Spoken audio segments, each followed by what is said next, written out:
누가복음 10장 25절에서 37절까지 되겠습니다. 또 보라, 어떤 율법사가 일어나 그분을 시험하여 이르되 선생님이여 내가 무엇을 하여야 영원한 생명을 상속받으리까 하더라. 그분께서 그에게 이르시되 율법에 무엇라 기록되어 있느냐 너는 어떻게 읽느냐 하시더라. 이에 그가 응답하여 이르되 너는 내 마음을 다하고 내 혼을 다하고 내 힘을 다하고 내 생각을 다하여 주 내 하나님을 사랑하며 또 내 이웃을 내 자신과 같이 사랑하라 하였나이다 하더라. 이에 그분께서 그에게 이르시되 내가 옳게 응답하였도다. 이것을 행하라. 그리하면 내가 살리라 하시더라. 그러나 그가 자기를 의롭게 보이고자 하여 예수님께 이르되 그러면 누가 내 이웃이니까 하니 이에 예수님께서 응답하여 이르시되 어떤 사람이 예루살렘에서 여리고로 내려가다가 강도들을 만났는데 그들이 그의 옷을 벗기고 그에게 상처를 입혀 반쯤 죽이고 그를 떠나갔더라. 마침 어떤 제사장이 그 길로 내려오다가 그를 보고는 다른 쪽으로 지나갔더라. 또 이와 같이 한 레위인도 그가 그곳에 이르렀을 때에 다가와서 그를 바라보고는 다른 쪽으로 지나갔더라. 그러나 어떤 사마리아인은 그가 여행하는 중에 그가 있는 곳에 왔더라. 그가 그를 보고는 불쌍히 여겨 그에게 가서 기름과 포도음료를 붓고 그의 상처를 싸매어 그를 자기 짐승에 태워 여관으로 데려가 돌보아 주었더라. 그리고 이튿날 그가 떠날 때 이 데나리온을 꺼내 여관 주인에게 주며 이르되 이 사람을 돌보아 주시오. 당신이 얼마를 더 쓰든지 내가 다시 오는 때 당신에게 갚으리이다 하였더라. 자, 36절, 37절을 같이 읽습니다. 이제 이 세 명 중에 어느 사람이 강도들을 만난 자의 이웃이라고 생각하느냐 하시니 그 율법사가 이르되 그에게 긍휼을 보인 사람이니이다 하더라. 이에 예수님께서 그에게 이르시되 가서 너도 이와 같이 하라 하시더라. 아멘. 27절에 보면 내 이웃을 너 자신과 같이 사랑하라. 그렇게 돼 있죠? 이래야 이제 영원한 생명을 얻는다고 하니까 29절에 누가 내 이웃입니까? 라고 물었죠. 그리고 여기 36절에 어느 사람이 강도들을 만난 자의 이웃이라고 생각하느냐. 그렇게 말씀하셨죠? 그래서 오늘 우리가 영원한 생명을 얻기 위해 사랑해야 할 이웃. 이런 이제 제목으로 여러분에게 말씀을 드리도록 하겠습니다. 본문에 보시면 한 율법사가 예수님께 와서 물었어요. 22절에 보세요. 선생님이여, 내가 무엇을 하여야 영원한 생명을 상속받으리까? 이렇게 써 있는 걸 읽으실 수 있겠죠? 여러분 여기서 영원한 생명이 뭡니까? 이거는 우리가 이 땅에서 70년이나 80년 동안 보내는 그런 생명이 아닙니다. 육체를 가지고 사는 그런 생명이 아니라 다시 태어나서 거듭나서 하나님의 자녀로서 살아가는 거를 여기서 이제 영원한 생명 그렇게 말합니다. 다시 말하면 하나님과 영혼을 보내게 되는 거. 하나님하고 불화 속에 있는 게 아니라 이제 내가 그분을 아버지라고 부르고 그분은 나를 아들로 삼아서 영혼을 보내게 되는 거. 이런 것들을 이제 영원한 생명이다. 그렇게 말할 수가 있습니다. 근데 여기 영원한 생명을 상속받는다 이렇게 표현했죠? 로마서 8장 17절에 보면 자녀이면 상속자라 그랬어요. 우리가 하나님의 자녀로 태어나서 영원한 생명을 누리게 되었다. 그러면 아버지이신 하나님으로부터 상속을 받아 누리게 되는 거죠. 그래서 우리가 성경에서 또 뭘 발견하냐면 그리스도와 공동 상속자다. 그런 말도 발견해요. 그러니까 하나님 아버지께서는 그리스도께서 이 오는 세상에 그 영광스러운 것들을 넘겨주시기로 하셨는데 우리가 그리스도 안에 있으면 그리스도와 더불어 같이 그것들을 누려갖는다. 이렇게 말할 수 있는 거죠. 여러분들 중에 그게 구체적으로 뭡니까? 이렇게 생각하시는 분들은 여러분의 손 안에 있는 성경책을 부지런히 읽어보시기 바랍니다. 이 안에 다 어떤 것들을 누리게 될지 약속이 되어 있고 설명이 되어 있습니다. 자, 여러분 해가 지면 사람마다 다 자기 집으로 돌아가는 겁니다. 그렇죠? 밤이 되면 깜깜해지면 쉬기 위해서 자기 집으로 돌아가는 거죠. 근데 우리 인생에도 황혼이 오겠죠? 자, 이렇게 인생에 황혼이 올 때 우리 각자는 이 세상을 떠나 이제 어디론가 가야 됩니다. 우리 몸을 남겨두고 우리 혼이 빠져나가게 되는데 각자 자기 집으로 가는 거예요. 그래서 구원받지 못한 사람은 지옥으로 떨어질 수밖에 없고요. 구원받은 사람은 하나님의 집으로 들어갔어. 왜냐하면 그분이 아버지고 내가 그분의 아들이니까 아버지 집으로 가는 거죠. 내 아버지 집에 거할 곳이 많다고 주님이 말씀하셨잖아요. 그러니까 이렇게 우리가 이 땅을 어떻게 살았든지, 얼마나 화려하게 살았든지, 아니면 반대로 얼마나 비참하게 살았든지, 그거 그렇게 대단한 거 아니고요. 죽음 이후에 우리가 어떻게 될지가 정말, 영혼을 어디서 보내게 될지가 정말 중요한 문제가 되겠죠. 자, 여기서 그러면 이 율법사가 물었어요. 내가 무엇을 하여야 영원한 생명을 상속받으리까? 이 질문은요, 바꿔 말하면 이렇게, 내가 뭘 해야 천국에 가겠습니까? 내가 뭘 해야 영원한 생명을 누리겠습니까? 내가 뭘 해야 이렇게 하나님의 상속자로 살아가겠습니까? 내가 뭘 해야 구원을 받겠습니까? 이런 질문과 같은 거죠. 여러분들 이런 게 궁금해질 수 있지 않습니까? 이 율법사가 그렇게 물었던 거죠. 그런데 이 율법사의 질문은 잘못되었습니다. 왜 잘못되었습니까? 이미 예수님께서 이건 가르쳐 주셨어요. 자, 요한복음 3장에 펴보세요, 여러분. 요한복음 3장으로 가보세요. 무엇을 해서 영원한 생명을 얻는다. 이거 맞습니까? 아닙니다. 내가 착한 일을 해서 천국 간다. 맞습니까? 아닙니다. 내가 교회 봉사를 많이 해서 영원한 생명을 얻는다. 맞습니까? 아닙니다. 내가 예배당에 가서 꼬박꼬박 예배드리고 또 돈을 준비해서 꾸준히 헌금하고 이런다고 해서 내가 영원한 생명을 얻습니까? 아닙니다. 그거 아닙니다. 자, 요한복음 3장에 보시면 예수님이 니고데모에게 말씀하신 내용들이 쭉 기록되어 있는데 거기 보면 15절에 이렇게 돼 있죠. 15절 다 같이 읽습니다. 이것은 누구든지 그를 믿는 자는 멸망하지 아니하고 영원한 생명을 얻게 하려 함이라. 자, 누구든지 그를 믿는 자는 영원한 생명을 얻는다. 그게 답이에요. 그러니까 뭘 해서 영원한 생명을 얻습니까? 믿으면 얻습니까? 믿으면 얻는 거죠. 그럼 누구를 믿어요? 예수님을 믿는 거죠. 여기 그가 예수님을 가리키는 겁니다. 자, 모세가 광야에서 뱀을 들었다고 그랬어요. 이게 어떤 배경을 이제 여러분에게 이제 있었던 일을 좀 배경으로 설명해 드리면 어떤 것이냐면 출애굽한 이스라엘 백성들이 지속적으로 하나님께 불평을 하니까 하나님께서 그들에게 진노하셔서 불뱀을 보내셨어요. 사람마다 그 불뱀에 물려서 독이 퍼져 죽어가는 거예요. 그래서 모세에게 사람들이 찾아와서 우리가 잘못했으니까 이 불뱀을 치워달라고 하죠. 그런데 하나님께서는 그 모세가 기도드릴 때 모세에게 불뱀을 치워준다는 걸 말씀하시는 게 아니라 불뱀을 치워주지 않는다는 건 뭐냐면 하나님은 죄에 대한 심판을 반드시 집행한다는 뜻이에요.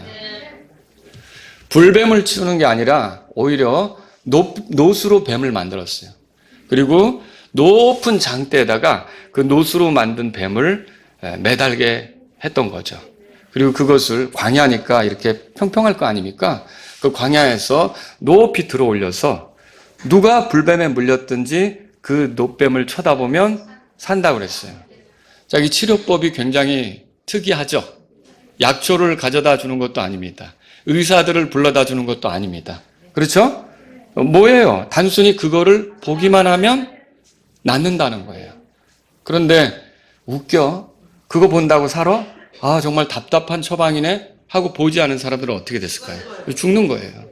그런데 그게 하나님으로부터 온 말씀이잖아요. 그걸 단순히 믿고 그냥 그 노뱀을 바라본 사람들은 순식간에 어떻게 됐을까요? 살아난 거예요. 자, 그런 것처럼 온 인류가 죄로 인해 멸망하게 되었어요. 하나님을 대적해온 삶으로 다 심판받아 멸망에 이르게 된 거죠. 그런데 하나님은 심판을 치우지 않습니다. 여러분이 착각하지 말아야 될 게 사랑의 하나님은 사람들을 지옥으로 보내지 않을 거다라고 하는 것은 굉장히 위험한 착각입니다. 분명히 지옥은 입을 넓게 벌리고 있고요. 죄 가운데에서 돌이키지 않은 사람들을 삼키기 위해 기다리고 있습니다. 그러니까 하나님은 심판을 치우시지 않고요. 죄에 대해서는 그대로 심판을 집행하십니다.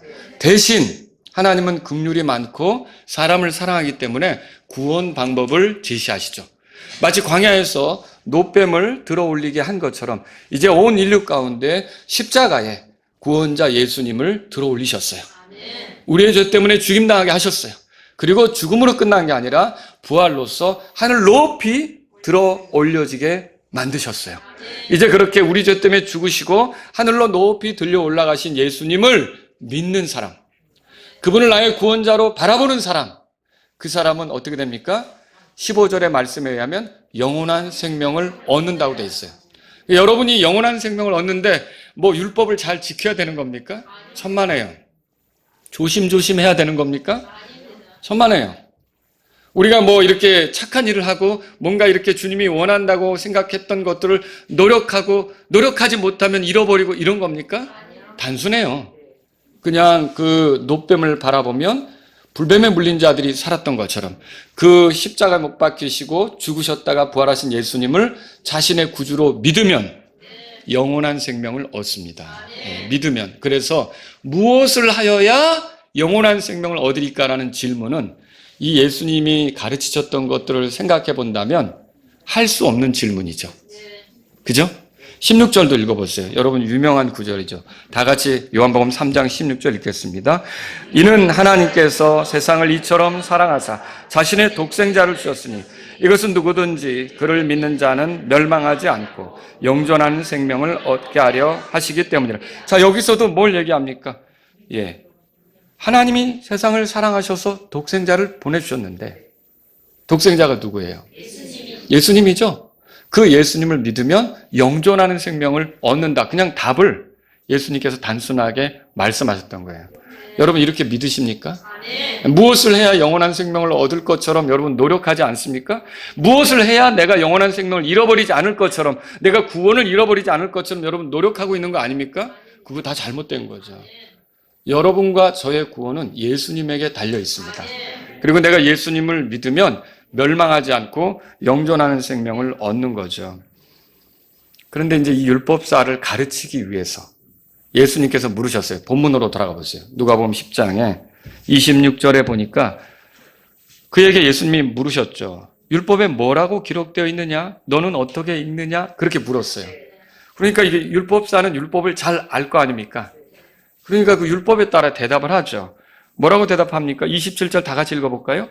이에 그가 응답하여 이르되 너는 내 마음을 다하고 내 혼을 다하고 내 힘을 다하고 내 생각을 다하여 주 내 하나님을 사랑하며 또 내 이웃을 너 자신과 같이 사랑하라 하였나이다 하더라.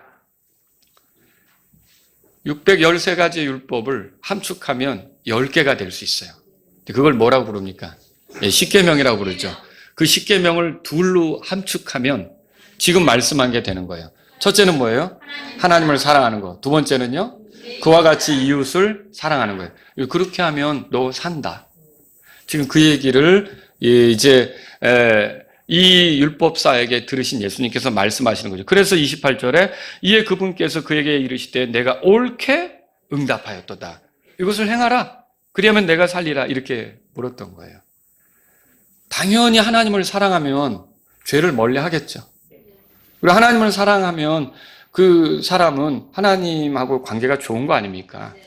근데 우리는 나면서부터 이 하나님을 알지 못하고 태어나니까 어때요? 하나님하고 거리가 생긴 거죠. 하나님보다 세상을 더 사랑하죠. 하나님보다 나를 더 사랑하죠. 하나님보다 내 자녀를 더 사랑하고 하나님보다 내가 소유한 어떤 것들을 더 사랑하고 이렇게 되는 거예요. 근데 그러지 않고 정말 하나님이 우선이 된다면, 그리고 여기 두 번째는 뭐예요? 이웃을 사랑하는 거죠.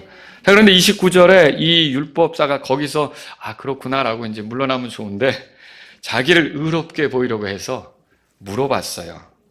그러면 누가 내 이웃이니까?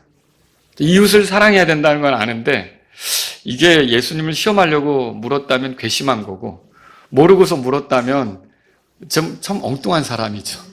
잘 알지 못하면서 대답은 유창하게 한 거죠. 이웃을 사랑해야 되는 거 아닙니까? 근데 이웃이 누군지 모르는 거예요, 만약에 그렇다면. 그러니까 이런 사람에게 그 율법사가 영원한 생명을 얻기 위해서 사랑해야만 하는 이웃, 그 이웃을 가르쳐 주기 위해 여러분이 잘 아는 선한 사마리아인이라고 하는 그 이야기 있죠. 이게 비유예요, 비유. 이거를 예수님께서 이렇게 들려주시게 된 거죠.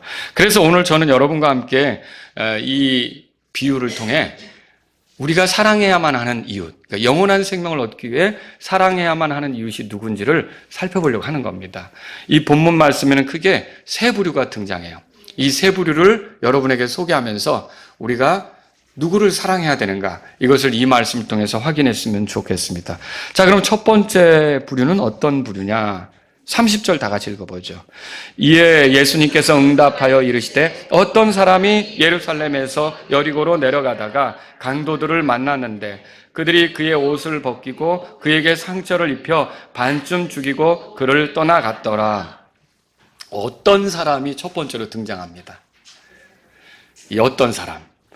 자, 이 어떤 사람은 이제 지금 여행하는 사람 같아요. 어디서 어디로 가고 있냐? 어디서 어디로 가고 있었어요? 예루살렘에서 여리고로 내려가고 있었어요. 여러분, 그 예루살렘은 성전이 있는 곳입니다. 이스라엘 백성은 하나님 앞에 서기 위해서 어디로 나아갔느냐? 예루살렘으로 나아갔어요. 거기 성전이 있고 거기서 절기를 지키고 이렇게 하면서 예루살렘에서 경배하는 것이 이스라엘 사람들의 모습이었다라고 하는 거죠. 자, 그럼 누구든지 하나님을 높이기 위해, 하나님께 뭔가 드리기 위해, 하나님께 감사하기 위해, 하나님을 경배하기 위해 어디로 나아가는 거예요? 예루살렘으로 나아가는 거죠. 예루살렘으로 나아가는 거예요. 자, 그런데 여리고는 어떤 도시입니까?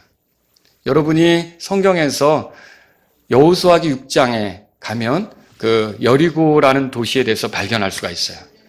근데 여호수아가 이스라엘 군대와 함께 이 여리고를 점령하긴 했지만 여리고에 대해서 하는 말을 우리가 성경에서 찾을 수가 있는데 뭐라 그랬느냐? 여호수아기 6장 17절에 의하면 여리고라는 도시와 그 안에 있는 모든 물건은 주께 저주를 받았다고 돼 있어요. 그리고요, 여호수아기 6장 26절에 의하면 여리고를 건축하는 그 사람은 주 앞에서 저주를 받는다라고 돼 있어요.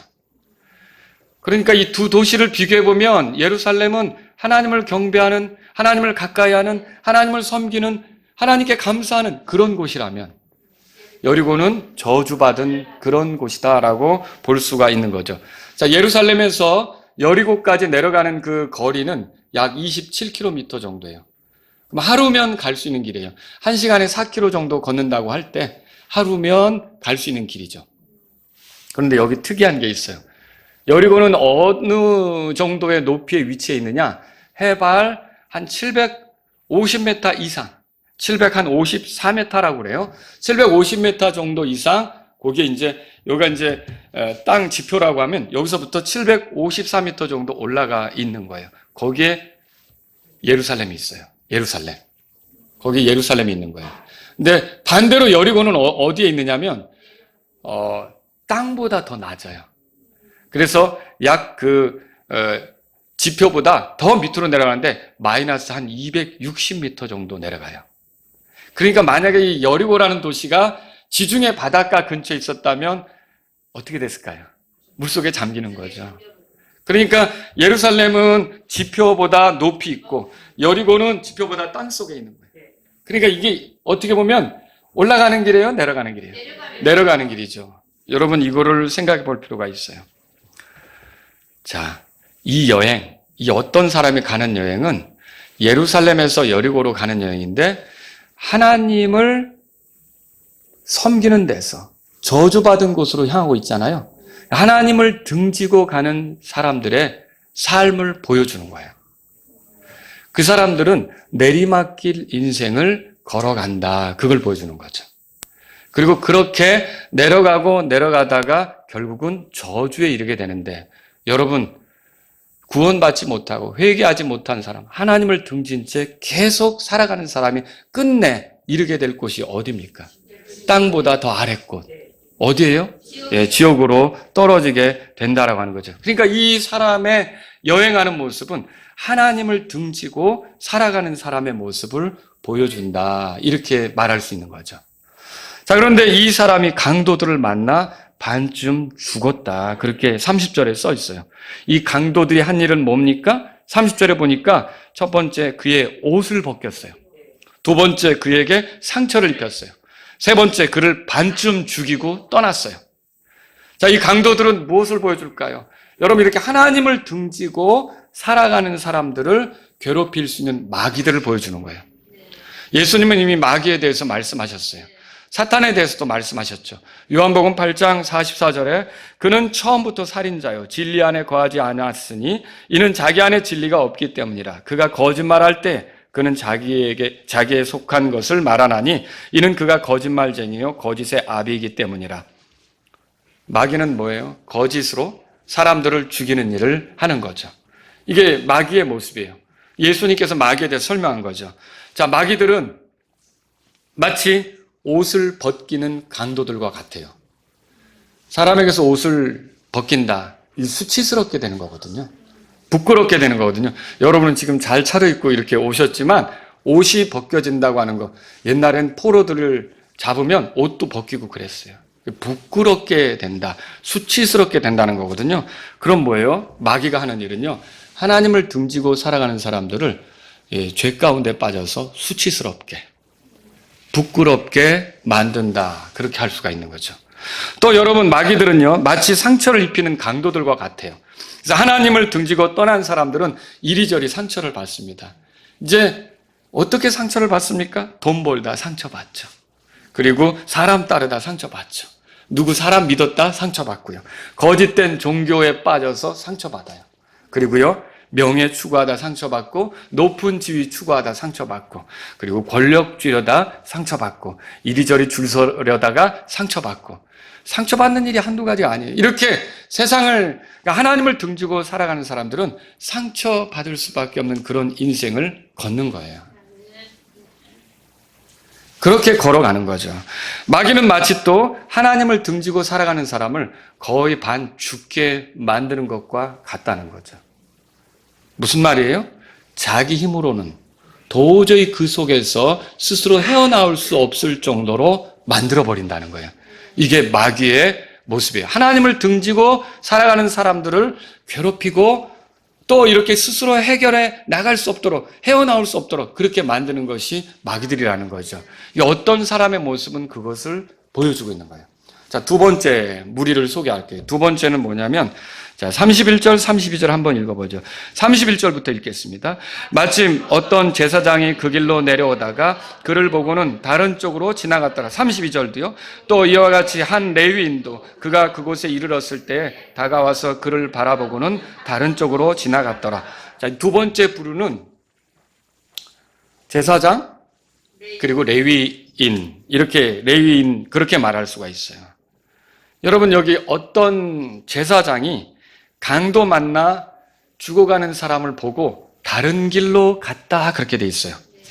또 32절에도 한 레위 사람이 다가와서 이렇게 보고는 그 강도 만나 죽어가는 사람을 그냥 지나갔다 이렇게 말하고 있어요. 자, 대답해 보세요. 이 제사장이나 레위인이 강도 만난 사람에게 도움이 됐습니까? 도움이 안 됐어요. 여러분과 제가 여기서 발견해야 될 것은 이 제사장과 레위인이 전혀 이 강도 만나 죽어가는 사람에게 도움이 안 됐다는 점이에요. 제사장이나 레위 사람은 유대 종교 지도자들을 말합니다. 그들이 그 강도 만난 사람에게 도움이 되지 못했던 것처럼 우리가 알아야 될 게 있어요. 이 땅에 있는 종교 있죠. 종교 시스템 있죠. 이런 것들은 하나님을 등지고 죽어가는 사람에게 전혀 도움이 안 됩니다. 이걸 알 필요가 있는 거죠. 다양한 그런 그 종교들이 있는데 지옥으로 떨어져 들어갈 운명에 처한 그 사람들을 도울 수는 없다는 거예요. 그런 형편이에요. 그런 형편. 유대 종교, 로마 가톨릭 종교, 기독교도 종교로 믿는 거는 소용없습니다. 복음을 받아들이고 예수님을 믿는 거하고 종교 형태로 신앙생활하는 거는 아무런 도움도 못 받아요. 영생을 얻기 위해 아무런 도움도 못 받는 거예요. 다른 종교들도 마찬가지입니다. 불교, 유교, 힌두교, 이슬람교 어떤 종교든지 종교는 사탄에 의해 멸망하게 될 사람들을 돕지 못하는 거예요.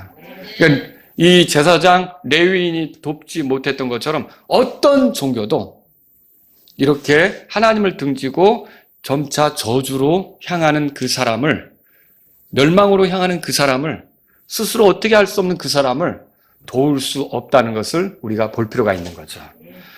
자, 어떤 사람은 이렇게 말해요. 자기가 그거 굉장히 감명 깊게 들었대요. 군대에서 무슨 누가 와서 강연을 한 모양이에요. 하나님도 믿지 말고 부처님도 믿지 말고 네 자신을 믿어라 그랬다는 거예요. 여러분, 이거 굉장히 거기서 감명을 받았다는 거예요. 그래서 참 받을 것도 되게 없나 보다. 거기서 감명을 받다니 그 생각을 했는데, 생각을 해보세요. 하나님도 믿지 말고 이것도 믿지 말고 이렇게 하면서 너 자신을 믿으라고 그랬는데, 이게 무슨 말 같은지 아세요? 거의 죽어가면서 스스로 할 수 없는 사람에게 네 힘으로 하라는 거예요. 너 자신을 믿으라는 거죠. 이게 얼마나 잔인한 말인지요. 마치 병원에서 아파 죽어가는 사람에게 의사도 믿지 말고 약도 믿지 말고 치료도 믿지 말고 너나 믿어. 무식한 말 아닙니까? 엄청 무식한 말이에요. 이렇게 죄 가운데 빠져서 하나님을 등지고 멸망해가는 사람에게 아무것도 믿을 건 없어. 너나 믿어. 이렇게 하는 건 무책임한 말이요, 무식한 말이요, 정말 저주에 저주를 더하는 말이죠. 이거는 있을 수 없는 말이에요. 또 이런 말도 있죠. 네가 온전하게 되려면 스스로 노력해. 애써. 수고해. 여러분, 이게 아파서 죽게 된 환자에게 의사는 노하고 있잖아요. 이미 개발된 약도 있잖아요. 의사가 환자를 진단해서 그 약을 쓴다면 그 약효가 나타나서 결국은 사람이 회복될 수 있는 거 아닙니까? 근데 의사도 믿지 말고 약도 믿지 말고 네가 노력해. 네 힘으로 해. 그러면 그때부터 아파서 병석에 누워가지고 약도 개발해야 되고 치료법도 찾아야 되고 그러다 세월 가다 죽죠. 그러니까 이게 얼마나 무식하고 어리석은 세상의 철학이냐는 거죠. 여러분, 우리 스스로를 믿는다고 해결되는 게 아닙니다. 내가 노력한다고 해결되는 게 아니라는 거죠. 여러분과 저는요, 종교에 의지해서, 종교가 다 하는 얘기가 뭐냐면 네 자신 안에 길이 있다 이거예요. 네가 노력하면 된다 이거예요. 너도 그 경지에 이룰 수 있다는 거죠. 이거는 저기 강도 만나가지고 거반 죽어가는 사람에게, 거기서 이제 스스로 어쩔 수 없는 사람에게 지나가면서 네 자신에게 길이 있어. 네 자신이 할 수 있어. 네 자신이 너가 해결될 방법을 찾을 수 있어. 안녕? 하고 가는 거랑 똑같은 거예요. 어떻게 이런 무식한 방법이 있냐는 거죠. 여러분, 그거는 죽이는 거예요. 그래서 종교는 결국 사람에게 소망이 되는 게 아니라 종교는 사람을 죽게 만드는 거예요. 더 저주에 빠지게 만드는 거죠. 그리고 이 제사장이나 레위 사람들은 율법과 관련해서 일하는 사람들입니다. 그들이 지나친 것이 율법 때문이라는 힌트를 얻을 수 있겠습니까? 레위기 21장 1절을 보면 아론의 아들들인 제사장들은요, 죽은 자로 인하여 더럽혀져서는 안 된다고 돼 있어요. 거반 죽어가는 사람이니까 괜히 잘못 건드렸다가 건드는 순간 꼬까닥하면 어떻게 돼요? 시체를 만진 꼴이 되겠죠. 그래서 율법을 지키겠다고 어떻게 보면 그냥 지나간 꼴이죠. 여러분, 이 제사장과 레위 사람은 율법의 상징적 인물이다라고 하는 겁니다. 율법이 그래요. 율법은 거룩합니까? 율법은 선합니까? 율법은 의롭습니까? 그렇죠. 율법은 하나님의 어떠하심을 보여주잖아요. 그런데 율법에 의지하면 구원받을 수 있습니까? 율법을 지키면 구원받을 수 있습니까? 아니요. 여러분, 이거 잘 보세요. 율법을 의지한다고 내 구원을 잃어버리지 않는다. 율법을 지킨다고. 그거 완벽하게 지킬 수 있는 사람 없습니다. 아무도 없습니다. 그 율법으로 이 사람이 살 수 있는 게 아니라는 게 제사장 레위인은 그냥 지나간 거예요. 갈라디아서 3장을 펴보세요. 갈라디아서 3장. 율법의 행위에 속한 자들은 뭐라 그랬어요? 내가 예수님을 믿었지만 율법을 잘 지켜야 구원받지, 이런 거 있죠. 구원을 얻지. 이런 거는 다 뭐와 같습니까? 다시 저주 속으로 가는 것과 같아요. 다시 저주 속으로 가는 것과 같죠. 자, 갈라디아서 3장에 보세요. 거기 보면 13절에 다 같이 읽겠습니다. 그리스도께서 우리를 위해 저주가 되사 율법의 저주에서 우리를 구속하셨으니 이는 기록되기를 나무에 달리는 모든 자는 저주를 받았느니라 하였기 때문이라. 율법의 저주에서 우리를 구속하셨다 그랬어요. 그러니까 여러분이 율법을 의지해서 이렇게 나아가는 것은 결국은 저주받을 길이라는 걸 알아야 돼요. 여러분과 제가 구원받을 길은 율법을 지켜서가 아니라 처음에 말씀드렸죠. 예수님 믿으면 되는 거예요. 예수님 믿으면 되는 거예요. 되게 단순하죠. 갈라디아서 5장도 펴보세요. 5장도. 여러분 3절에 보세요. 이는 내가 할례를 받는 각 사람에게 다시 증언하기 때문에 그는 뭐라고 돼 있어요? 율법 전체를 행할 의무를 가진 자라고 그랬죠? 그리고 4절 다 같이 읽습니다. 너희 중에 누구든지 율법으로 의롭게 된 자에게는 그리스도께서 아무런 효력이 없으며 너희는 은혜로부터 넘어진 것이냐. 그러니까 내가 구원받았다고 말하고 떠들면서 율법을 지켜야 구원을 안 잃어버리지 이렇게 말하는 거는 지금 이 말씀대로라면 그리스도께서 너한테는 아무 효력이 없는 거야. 그리고 너는 은혜로부터 넘어진 거야. 왜 은혜를 무시해? 왜 은혜를 무시하는 거야? 이런 소리를 듣게 되는 거죠. 여러분과 저는 율법으로 구원받을 수 없습니다. 율법을 지켜서 우리의 구원이 완성되는 것도 아닙니다. 율법을 존중하는 것은 맞습니다. 부모를 공경해야 되죠. 거짓말하면 안 되죠. 살인하면 안 되죠. 탐내면 안 되죠. 율법을 존중하는 건 맞는데 우리가 율법을 완벽하게 지킬 수 있습니까? 지킬 수 없죠. 그렇기 때문에 율법의 저주를 예수님이 당하신 거예요. 십자가에서 당하신 거죠. 자, 누가 당할 저주를 대신 당한 겁니까? 내가 당할 저주를 대신 당한 거죠. 율법의 저주에서 나를 풀어주기 위해서 예수님이 나무에 달려 율법의 저주를 다 당하신 거죠. 그러므로 내가 그리스도 안에 있으면 이제 율법에 대해 예수님이 죽었는데 율법의 요구대로 형벌을 받았고 죽었는데 내가 그리스도 안에 있으면 율법이 나하고 상관이 있어요? 없어요? 상관이 없는 거죠. 율법은 나를 정죄할 수 없습니다. 나는 율법의 저주에서 벗어난 거예요. 내가 율법에 매입니까? 아니요. 내가 그걸 지켜야 내가 구원이 유지되거나 구원을 잃어버리지 않거나 그게 아니라는 거죠. 이 레위인이나 종교인은 이제 제사장은요. 그 사람이 죽어가는데 그냥 하고 지나갈 수밖에 없었어요. 도움이 됐어요? 못된 거죠. 율법을 지켜서 구원 얻는다? 아닙니다. 그건 잘못 생각한 거예요. 은혜에서 이제 넘어지는 거죠. 그리고 그리스도께서 효력이 없다는 걸 자기 삶으로 증명하려고 하는 거죠. 여러분과 저는 구원받는데 그리스도면 충분합니다. 예수님이면 충분한 거예요. 세 번째로 여러분에게 소개해드릴 인물은 사마리아인이죠. 어떤 사마리아? 자, 오늘 본문으로 돌아가 보세요. 33절에. 그러나 어떤 사마리아인은 그가 여행하는 중에 그가 있는 곳에 왔더라 그랬어요. 여러분 여기 보시면 사마리아인이 소개되고 있는데 이 사마리아인의 배경을 여러분에게 알려드리겠습니다. 자, 사마리아인은 야곱의 후손입니까?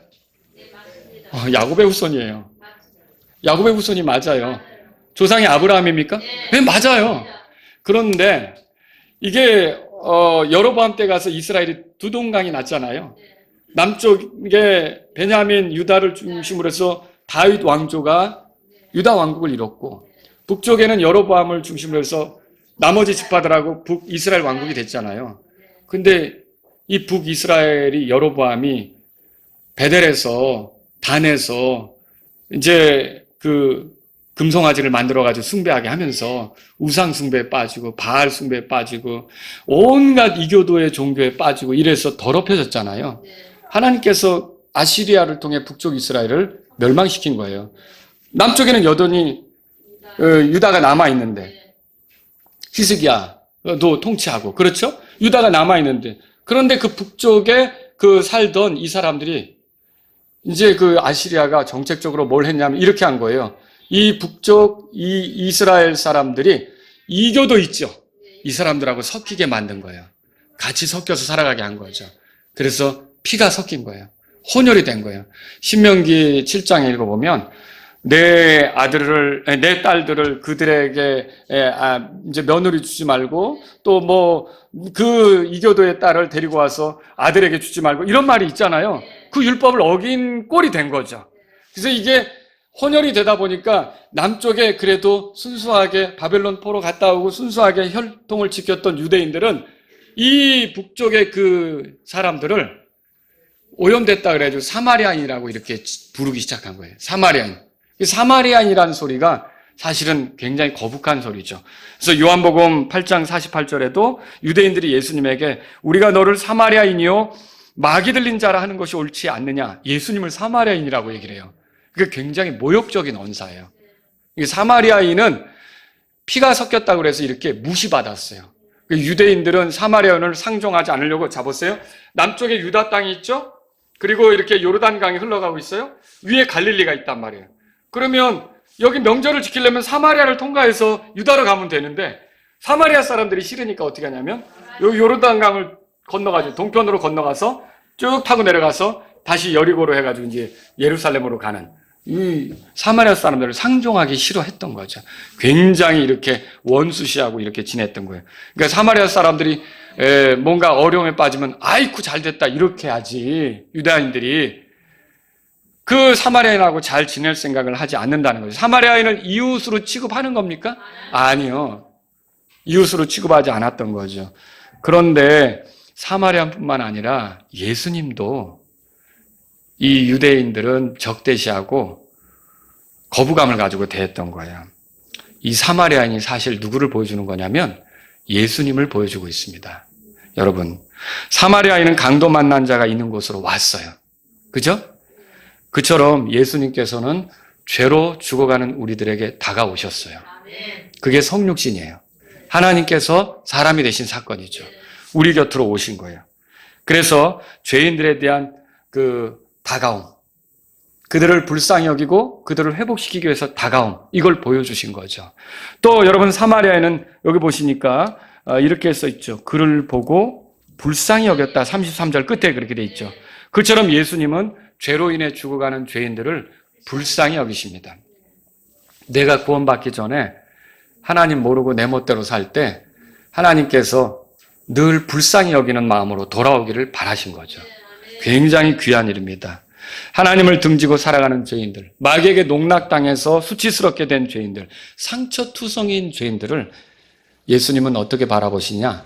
불쌍히 여기는 눈으로 바라보신다는 거예요. 죄인들이 죄 가운데서 멸망하는 걸 원할까요? 멸망하는 걸 원치 않습니다. 그게 예수님의 모습이죠. 자, 사마리아인은 그에게 기름과 포도음료를 부어줬어요. 자, 이 34절 읽겠습니다.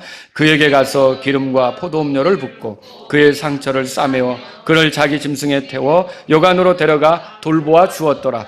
여러분, 여기 기름과 포도음료를 사용한 사마리아인처럼 예수님은 우리를 변화시키는데 성령님과 피를 사용하십니다. 그러니까 보세요. 이 상처 나서 죽어가는 사람을 회복시키기 위해서 거기에 기름을 부었던 것처럼 죄 가운데 빠져 큰 상처 속에서 죽어가고 있는 우리들을 회복시키기 위해 예수님은 성령님을 우리에게 보내십니다. 성령님을 통해 일하시는 거죠. 또 이렇게 더럽혀지고 찢어지고 한 곳에 포도음료를 붓는 사마리아인처럼 예수님은 죄로 인해 죽어가는 우리들을 정결하게 하기 위해서 자신의 피를 쏟아주시는 거예요. 그래서 우리를 회복시키는 거죠. 그것으로 끝나는 게 아닙니다. 여기 보니까 사마리아인은 그의 상처를 싸매어 주었다고 돼 있어요. 즉처럼 예수님은요, 하나님을 등지고 가다가 만난 여러 가지 상처로부터 우리를 회복시키십니다. 아멘. 여러분이 구원받기 전에 겪게 된 여러 가지 일들로 상처가 되는 게 있을 수 있어요. 그런데 정말 예수님을 만나서 그분의 사랑이 어마어마하다. 그분이 날 굉장히 귀하게 생각하신다. 그분이 나를 향해 가지신 계획이 어마어마하다. 이 그분의 사랑을 생각하면요, 여러분이 상처에 매여서 계속 올무에 걸린 것처럼 자유롭지 못한 그런 삶을 반복하며 살 수는 없습니다. 우리는 그걸 뛰어넘을 수 있는 거예요. 분명히 주님이 우리를 그렇게 회복시키실 수가 있는 거죠.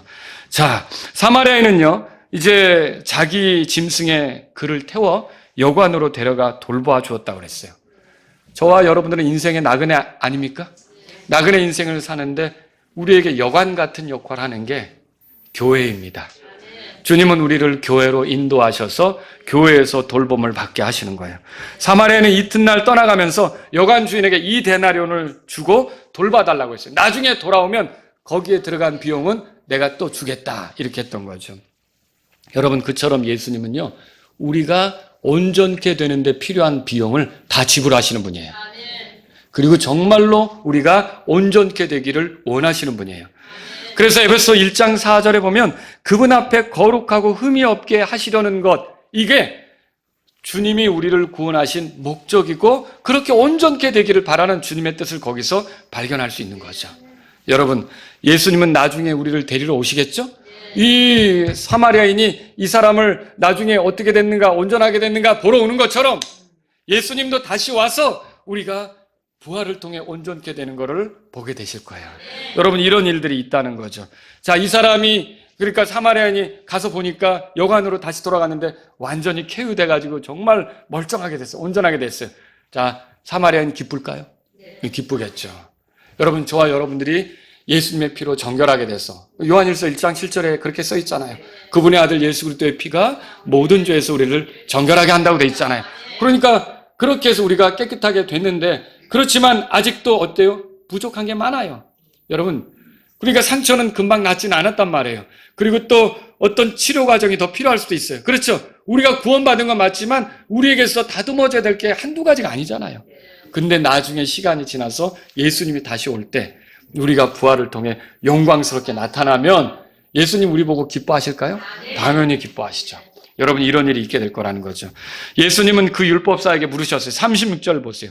이제 이 세 명 중에 어느 사람이 강도 만난 자의 이웃이라고 생각하느냐? 그럼 뭐라고 대답해야 돼요? 사마리아인입니다. 그래야 되는데 율법사는 사마리아인을 좋아해요? 아니죠. 그러니까 긍휼을 베푼 자니이다 돌려 말했죠.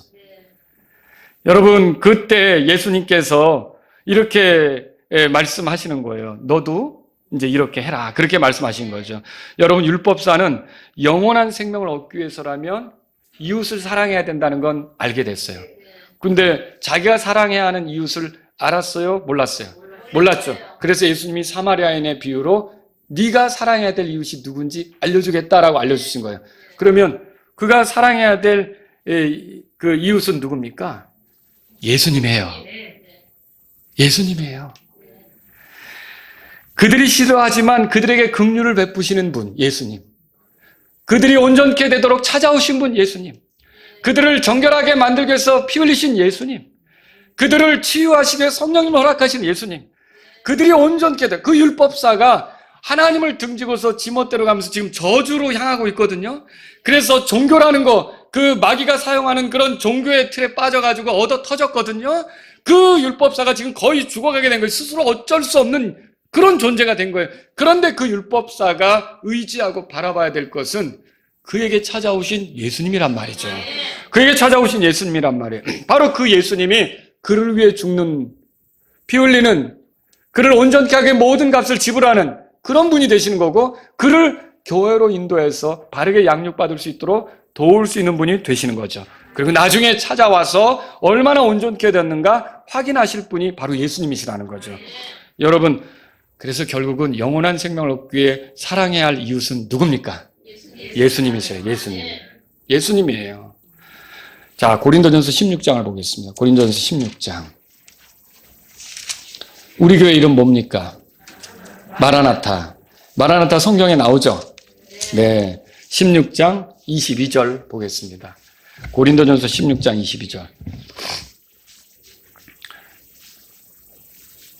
마라나타가 성경에 나옵니다. 예, 22절 다 같이 읽습니다. 누구든지 주 예수 그리스도를 사랑하지 아니하면 그는 아나테마 마라나타가 되게 할지어다. 자, 마라나타 무슨 뜻이에요? 주께서 오신다는 뜻이죠. 주께서 임하신다 그 뜻이에요. 아나테마는 무슨 뜻이에요? 저주를 받는다 이거죠. 이 말을 풀어보면 이거예요. 누구든지 주 예수님을 사랑하지 않는 사람은 주님이 오실 때 저주를 받는다 이거예요. 자, 이 사람이 지금 율법사가 저주를 향하고 있었잖아요.